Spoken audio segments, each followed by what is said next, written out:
ওয়াত্তাকুল্লাহা লাআল্লাকুম তুফলিহুন। আমি আল্লাহকে ভয় করবে যারা সফলতা অর্জন করবে তারা। ঠিক না ঠিক? এজন্য যদি সফলতা অর্জন করতে চান, দুনিয়াতেও শান্তিতে থাকতে চান, পরকালেও মুক্তির ফয়সালা চান, তাহলে সব সময় ভয় করতে হবে একজনকে। তিনি কে? কথা বলে না, তিনি কে? আল্লাহর ভয় যখন বান্দার অন্তরের মধ্যে থাকবে, বান্দার দেহটা যখন আল্লাহর ভয়ে প্রকম্পিত হয়ে যাবে।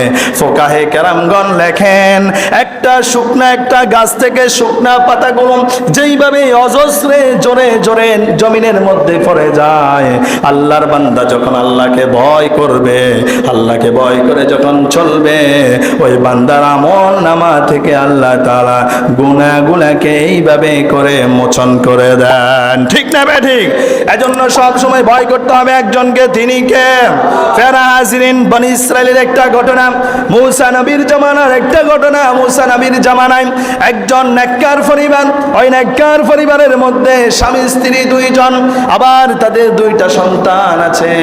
স্বামী দীর্ঘদিন ধরে অসুস্থ, নেককার মহিলা, সন্তানের মুখে খাবার নাই, নিজের পেটে খাবার নাই, স্বামী অসুস্থ।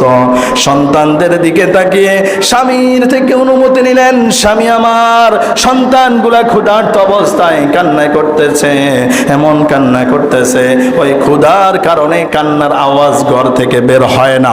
আওয়াজ করবেন আল্লাহু আকবার। স্বামী আমার যদি অনুমতি দেন, আমি একটু কর্মের উদ্দেশ্যে রিজিকের সন্ধানে ঘর থেকে বের হব।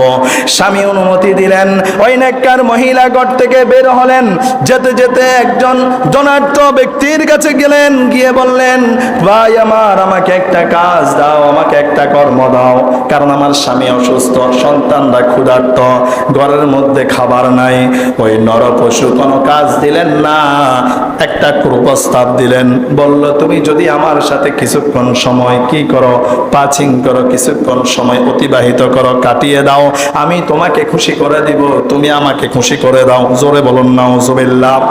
এই নেককার মহিলা ওই নরপশুর মুখ থেকে এই ধরনের কুপ্রস্তাব শোনার সাথে সাথে সেই স্থানটা ত্যাগ করলেন, এখান থেকে চলে গেলেন।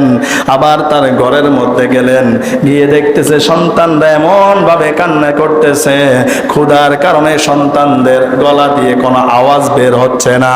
ওই সন্তানদের মুখের দিকে তাকিয়ে আবার নেককার মহিলা নরপশুর কাছে যখন গেলেন, নরপশু পূর্বের মতো যখন আবার প্রস্তাবটা করলেন, এই মহিলা কিছুই বললেন না, চুপ থাকলেন। আর চুপ থাকার মানে হচ্ছে সম্মতির লক্ষণ। চুপ থাকার মানে কি? সম্মতির লক্ষণ। যখন মহিলাটাকে নিয়ে একটা গভীর একটা রুমের মধ্যে, অন্ধকার রুমের মধ্যে যখন চলে গেলেন, যখন মহিলাকে টাচ করবেন, মহিলাকে টাচ করলেন, একটু ছোলেন, ছোঁয়ার সাথে সাথে মহিলার শরীরটা এমন ভাবে কম্পন শুরু হয়ে গেল, কাঁপতেছে, আর শরীরটা এইভাবে করে কম্পন শুরু হয়ে গেল। ওই নরপশু বলল, এই মহিলা, তোমার কেন এমন হচ্ছে? তুমি কেন এমন করতেছো? তুমি কেন অস্বাভাবিক হয়ে গেলে? স্বাভাবিক কেন নাই? তখন মহিলা বলে, ও নরপশু, তুমি আমার সাথে যে একটা কুমন্ত্রণা প্রস্তাব দিলা, খারাপ প্রস্তাব দিলা, আমার সাথে খারাপ কাজ করতে চাও, দুনিয়ার কেউ যদি না দেখে, একজন দেখেন, তিনি আমার মাওলা। ঠিক না ঠিক? এই পাপ কাজের কারণে না জানি আমার আল্লাহ তাআলা আমাকে কি ধরনের শাস্তি দেয়। এই কথা শোনার সাথে সাথে মহিলা বলল, আল্লাহর বান্দা, আল্লাহকে ভয় করো, ইত্তাকুল্লাহ। কাকে ভয় করবা? আল্লাহকে ভয় করো। এই কথা শোনার সাথে সাথে আল্লাহ তাকে হেদায়েত দিয়ে দিলেন। এই নরপশু তার অন্তরের মধ্যে আল্লাহর ভয় যখন ঢুকে গেল, সে আর খারাপ কাজ করলেন না, বের হয়ে চলে আসলেন। এসে মহিলাকে পর্যাপ্ত পরিমাণে খাবার দিলেন, খাবার নিয়ে মহিলা চলে গেলেন, সন্তানদেরকে খাওয়ালেন, স্বামীকে নিয়ে খাওয়ালেন। আল্লাহ তাআলা মূসা আলাইহিস সালামের কাছে ওহী প্রেরণ করলেন, ও মূসা, ও আমার নবী মূসা, আপনার অমুক মহল্লার অমুক স্থানে চলে যান, এই ধনাঢ্য ব্যক্তিকে আমি একটা সার্টিফিকেট দিলাম, আমি আল্লাহ তাআলা তার জিন্দেগীর গুনাহগুলো মোচন করে দিলাম। আল্লাহু আকবার। জীবনের গুনাহ কি করে দিল?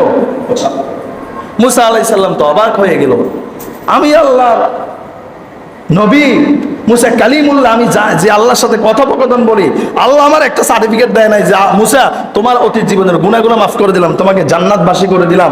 আর আমারই একজন উম্মত, তাকে সার্টিফিকেট দিয়ে আল্লাহ তাআলা আমার মাধ্যমে পাঠাচ্ছে, তার এমন কি আমল আমাকে জানতে হবে। আওয়াজ করে বলুন আল্লাহু আকবার। মুসা আলাইহিস সালাম চলে গেলেন, চলে গিয়ে বললেন, ভাই আমার জীবনে এমন কোন আমল করেছো যে আমলের কারণে আমার আল্লাহ তোমার উপরে এত বেশি রাজি হয়ে গিয়েছে, খুশি হয়ে গেল, যার কারণে দুনিয়াতে থাকা অবস্থায় আল্লাহ সার্টিফিকেট দিলেন। ওই ব্যক্তি বলতেছে, ধনাঢ্য ব্যক্তি বলতেছে, ও আল্লাহর নবী মুসা, আমার জীবনে আমি এমন কোনো ভালো কাজ করি নাই, এমন কোনো নেক আমল করি নাই যার কারণে আল্লাহ তাআলা আমার জীবনের গুনাহগুলো মাফ করে দিবে। কিন্তু আমি কয়েকদিন আগে এমন একটা গরিব নেককার মহিলা এসেছিল, আমি এই ধরনের আচরণ করেছি। যখনই তার সাথে খারাপ কাজ করব, তখন সে বলল, ইত্তাকুল্লাহ, আল্লাহকে ভয় করো। এই কথাটা শোনার সাথে সাথে কেন যেন আমার হৃদয়টা কেঁপে উঠলো। আমি আর খারাপ কাজ করতে পারলাম না। আল্লাহর ভয় যখন আমার অন্তরের মধ্যে চলে এসেছে, আমি সাথে সাথে এই জায়গাটা ত্যাগ করলাম। এই ছাড়া আমার জীবনে আমি আর কোনো ভালো কাজ করি নাই। মুসা আলাইহিস সালাম বললেন, ও আল্লাহর বান্দা, আল্লাহ তাআলা তোমার এই কাজের উপরে এত বেশি খুশি হয়েছেন, তোমার জিন্দেগীর গুনাহগুলো মোচন করে দিয়েছেন। আওয়াজ করে বলুন ঠিক না ব্যাঠিক।